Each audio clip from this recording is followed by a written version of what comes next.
6.6 करोड़ साल पहले डायनासोर धरती से एक बड़े उल्कापिंड के टकराने के बाद खत्म हो गए।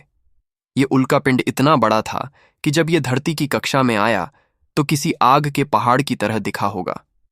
इस टक्कर के बाद धरती की सतह से कई चीजें अंतरिक्ष और पृथ्वी के वायुमंडल में चली गईं, जिन्होंने सूर्य से आती रोशनी का रास्ता रोक लिया। इस कारण एक लंबा हिमयुग देखने को मिला। लेकिन एक नई रिसर्च में कहा गया है कि डायनासोर का राज धरती पर 20 करोड़ साल पहले आई एक तबाही के बाद आया।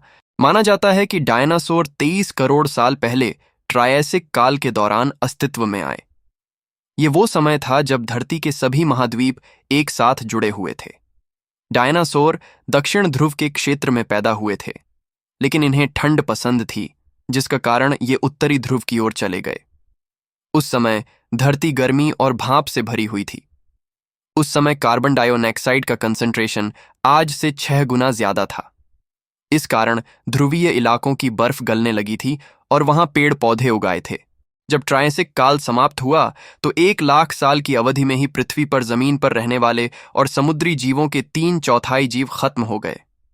कछुए और बिल में रहने वाले कुछ स्तनधारी जीव बच गए, लेकिन किसी को नहीं पता कि उस समय तबाही कैसे मची थी। वैज्ञानिकों की थ्योरी है कि ज्वालामुखी विस्फोट के कारण ऐसा हुआ। यह विस्फोट ऐसा था जो सैकड़ों वर्षों तक चलता रहा। यही वह समय था जब महाद्वीप टूटने लगे थे। एक स्टडी में कहा गया है कि इस तबाही के बाद से ही डायनासोर ने धरती पर कब्जा जमा लिया। इस तबाही के दौरान ज्वालामुखी का धुआं वायुमंडल में फैला, जिसके कारण पूरी धरती ठंडी हो गई। ध्रुवों पर होने वाली ठंड निचले अक्षांशों में भी फैलने लगी। इस कारण ठंडे खून वाले सरीसृप मारे गए। कोलंबिया विश्वविद्यालय के लेमोंट डोहर्टी अर्थ ऑब्जर्वेटरी के भूविज्ञानी और शोध के प्रमुख लेखक पॉल ओल्सन का कहना है कि ट्रायासिक काल के दौरान भी डायनासोर मौजूद थे। उनके धरती पर राज करने का कारण बहुत सरल है, क्योंकि वे मूल रूप से ठंड के प्रति अनुकूल थे। जब हर जगह ठंड हो गई तो वे उसके लिए तैयार थे, लेकिन बाकी जीव तैयार नहीं थे। ठंडी जगहों पर भी रहे डायनासोर। एक स्टडी से पता चला कि उत्तर पश्चिम चीन के झुंगर बेसिन के सुदूर रेगिस्तान में हाल ही में हुए एक खुदाई पर आधारित है। वैज्ञानिकों को डायनासोर के कदम के निशान मिले। इस स्टडी को साइंस एडवांस जर्नल में इसे प्रकाशित किया गया था। एडिनबर्ग यूनिवर्सिटी में जीवाश्म विज्ञान और विकास के एक प्रोफेसर स्टीफन ब्रूसेट ने कहा कि ये माना जाता है कि डायनासोर हमेशा उष्णकटिबंधीय जंगलों में रहते थे, लेकिन नए शोध बताते हैं कि ये उच्च अक्षांश वाली ठंडी जगहों में भी रहते थे। ब्रुसेल्स के ब्रिजे यूनिवर्सिटी के जियोकेमिस्ट्री के प्रोफेसर स्टीवन डेविस का कहना है कि क्रेटर की धूल का अध्ययन करने पर पता चला कि करोड़ों साल पहले एक शहर के आकार के एस्टेरॉयड के धरती से टकराने की वजह डायनासोर मारे गए थे। सबसे आम सिद्धांत यह है कि एक विशाल उल्का पृथ्वी से टकराया, जिससे वायुमंडल घातक गैस, वाष्पीकृत चट्टान और धूल से भर गया। इसके बाद एक भयावह परिवर्तन हुआ जो कई वर्षों तक चला, जिसका अर्थ है कि केवल सबसे अधिक लचीले और संभवतः छोटे जीव ही जीवित रह सकते हैं। इसके प्रमाण में मेक्सिको के तट पर पाया गया 73 मील चौड़ा गड्ढा शामिल है, जो इस सिद्धांत का समर्थन करने के लिए सही आकार और उम्र का प्रतीत होता है। 1980 के दशक में इस घटना को समझाने वाली सबसे मुकम्मल थ्योरी सामने आई। इस थ्योरी के मुताबिक केपीजी इवेंट में जीवों के विलुप्त होने का कारण अंतरिक्ष से आई एक चट्टान थी। आगे चलकर ये थ्योरी अल्वारेज हाइपोथेसिस के नाम से मशहूर हुई। इस थ्योरी को अल्वारेज बाप बेटे की जोड़ी सामने लेकर आई थी, लुई अल्वारेज और वॉल्टर अल्वारेज। लुई अल्वारेज को 1961 में फिजिक्स का नोबेल प्राइज मिला था। इनके बेटे वॉल्टर अल्वारेज एक जियोलॉजिस्ट थे। जियोलॉजिस्ट यानी पृथ्वी की पढ़ाई करने वाले। ये दोनों बाप बेटे 70 के दशक में इटली की चट्टानें खंगाल रहे थे।